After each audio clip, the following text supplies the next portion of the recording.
नमस्कार दोस्तों, स्वागत है आप सभी का एक बार फिर से हमारे इस चैनल में। आज की इस वीडियो में हम बात करेंगे वसा यानी फैट के बारे में। वसा क्या होती है? वसा एक प्रकार का रासायनिक पदार्थ है जो हम अपने भोजन के साथ लेते हैं, जो बहुत आवश्यक अंग है हमारे भोजन का।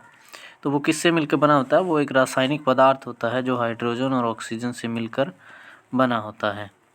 ये हाइड्रोजन और ऑक्सीजन, इसमें दो मुख्य तत्व होते हैं, इससे मिलकर ये बना होता है। फिर इसके बाद में हम बात करते हैं कि यदि 1 ग्राम वसा हम लेते हैं अपने भोजन में तो उससे कितनी कैलोरी हमें मिलती है।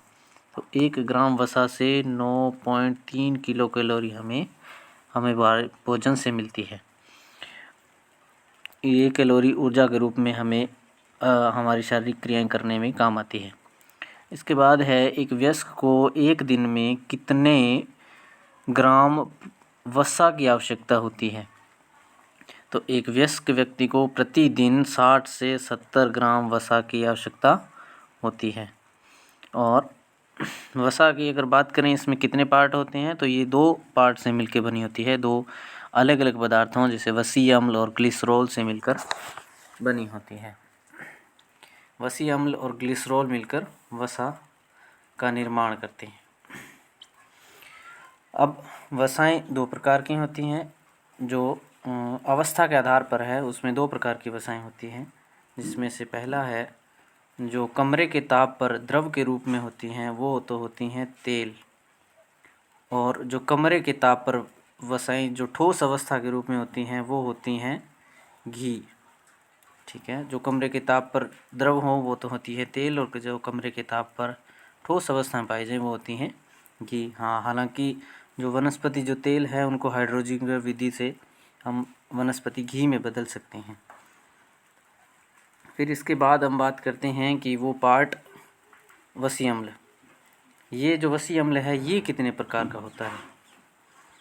तो ये वसीय अम्ल हैं, ये 2 प्रकार के होते हैं। पहला है असंतृप्त और दूसरा है संतृप्त। ये वसीय अम्ल 2 प्रकार के होते हैं। इनको किस आधार पर बांटा गया है, तो इनको कार्बन कार्बन के बीच बंध के आधार पर बांटा गया है।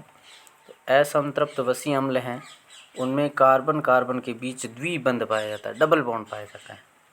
कार्बन कार्बन के बीच जिनमें डबल बॉन्ड पाया जाए उन वसीय अम्लों को बोलते हैं असंतृप्त वसीय अम्ल। और जिस कार्बन कार्बन के बीच डबल बॉन्ड ना होकर सिंगल बॉन्ड पाया जाए उसको कहते हैं संतृप्त वसीय अम्ल। तो अगर बात करें एग्जाम्पल की, तो असंतृप्त वसीय अम्लों का एग्जाम्पल है ओमेगा 3 और इसका स्रोत जो है वो है अलसी और सोयाबीन के तेल, इसका स्रोत है। और अगर बात करें इनकी उपस्थिति की, तो कुछ ऐसे वसीय अम्ल होते हैं जो शरीर में बनते हैं, कुछ ऐसे होते हैं जो शरीर से बाहर से लिए जाते हैं। तो असंतृप्त वसीय अम्ल हैं वो शरीर में नहीं बनते हमें, यानी बाहरी भोजन से हमें लेने पड़ते हैं। और संतृप्त जो होते हैं वो वसीय अम्ल शरीर में ही बन जाते हैं, यानी अनावश्यक होते हैं, इनको बाहर से लेने की कोई ज़रूरत नहीं होती है। और अंत में बात करेंगे कि वसा के कार्य क्या हैं। तो वसा के कुछ मुख्य कार्य ये इस प्रकार से हैं कि शरीर को ऊर्जा देने का काम करती है, और वसा में घुलनशील विटामिन जो होते हैं उनको, जैसे ADE, पिछली वीडियो में हमने बात की थी कि वसा में घुलनशील विटामिन होते हैं ADE। इन विटामिनों का संग्रहण करने का काम करती है वसा।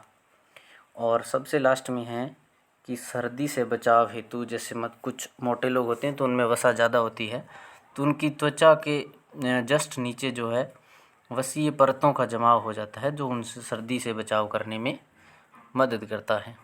तो दोस्तों ये थी वसा के प्रकार, वसा किससे मिलकर बनी होती है, और वसा के कार्य क्या क्या हैं। ठीक है, आज की वीडियो में इतना ही, फिर मिलेंगे नेक्स्ट वीडियो में। तब तक के लिए धन्यवाद।